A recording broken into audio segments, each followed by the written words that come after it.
मोरी सुनाई। एक बार राजा दशरथ को गिलानी हुई कि मेरे कोई संतान नहीं है। जब हमारे मन में कोई संशय होता है तब हम कहाँ जाते हैं?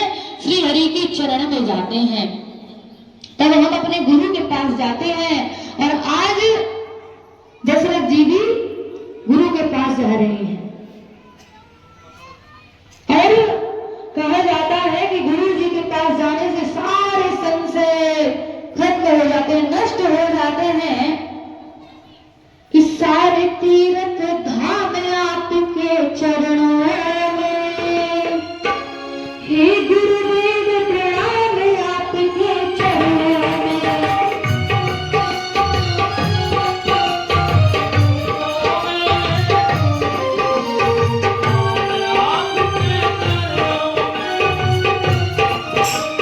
सारे तीर्थ धाम आपके चरणों में, हे गुरुदेव प्रणाम आपके चरणों में।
मोरी सुनाई।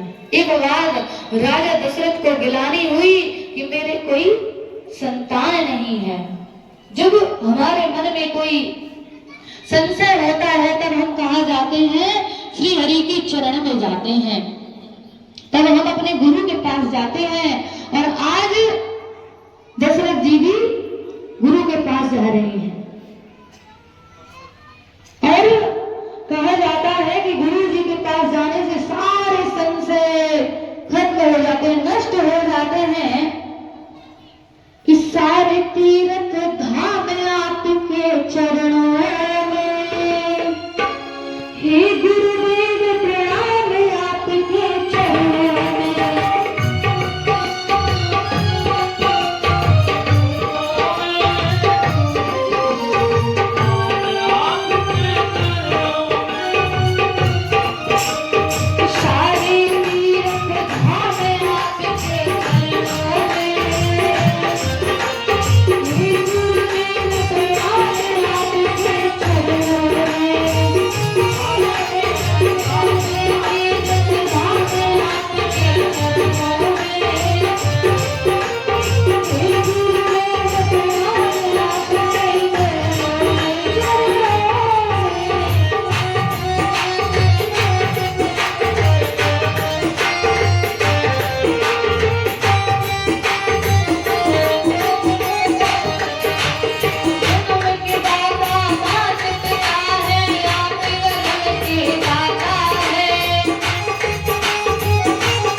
पास गए, मन में गिलानी हुई तो गुरु जी के पास पहुंचे। और मन में गिलानी क्यों हुई? कि एक बार दशरथ जी जब सरयू नदी के किनारे से निकल रही थी तो कुछ स्त्रियों ने उनका मुख देख लिया और कहने लगी, अरे आज सुबह से किसका मुख देख लिया जिसके कोई संतान नहीं है। इस बात का दशरथ जी को बड़ा ही बुरा लगा कि बताओ हमारे पास सब कुछ है, बस एक संतान नहीं है, तो आज कोई भी मेरा चेहरा नहीं देखना चाहता।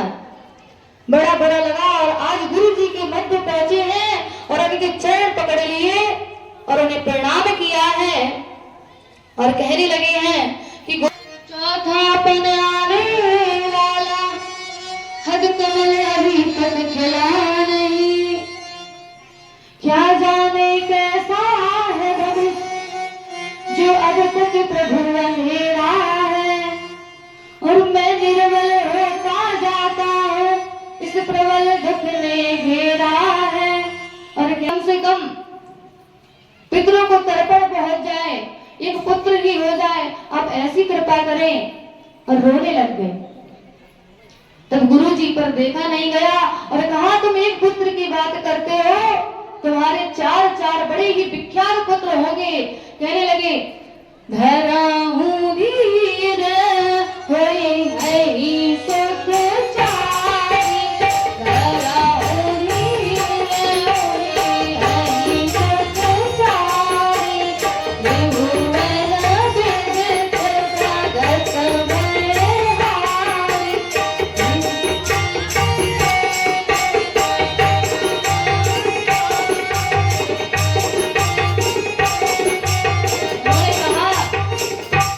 चिंता क्यों करती हूँ, चार पुत्र होंगे, मैं स्वयं ऋषि को बुलवाऊंगा। आज उन्होंने श्रृंगी ऋषि को बुलवाया। श्रृंगी ऋषि वशिष्ठ बुलावा, श्रृंगी ऋषि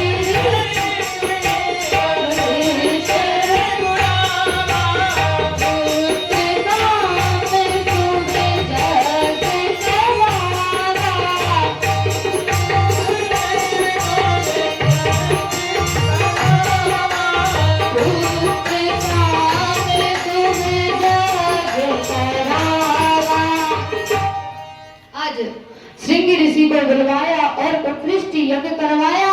और जैसे ही यज्ञ की अंतिम आहुति हुई, तुरंत अग्नि देवता प्रकट हो गए और खीर का प्रसाद दिया। आज राजा दशरथ ने उस प्रसाद को लिया और अपनी रानियों को बुलाया, कौशल्य जी को बुलाया। तो अर्धभाग कौशल्य ही देना,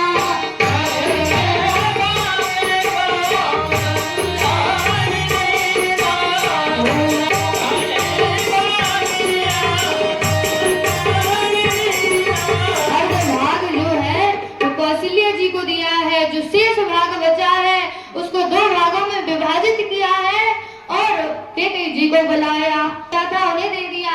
और जो शेष भाग, चौथाई भाग बचा है, उसके 2 भाग किए और कौशल्य केकई जी को देकर कहा कि सुमित्रा जी को प्रदान कर दो। अब सभी रानियों ने भी खीर खाई और वह गर्भवती हो गई। जिस दिन से प्रभु गर्भ में आए हैं उस दिन से बड़े ही मंद सुगंधित हवा चलने लग गई है। बड़ा बादल तेरी घर बही आए,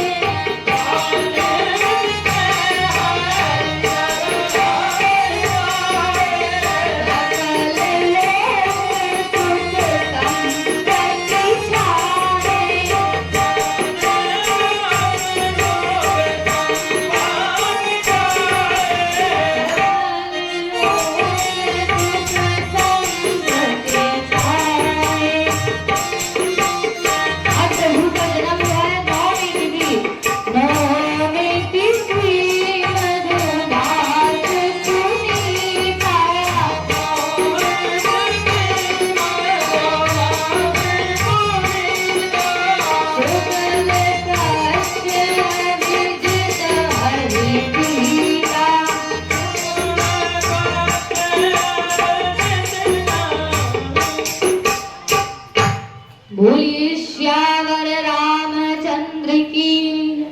आज 9वीं तिथि को श्री हरि का जन्म हुआ और जय जय श्री राम।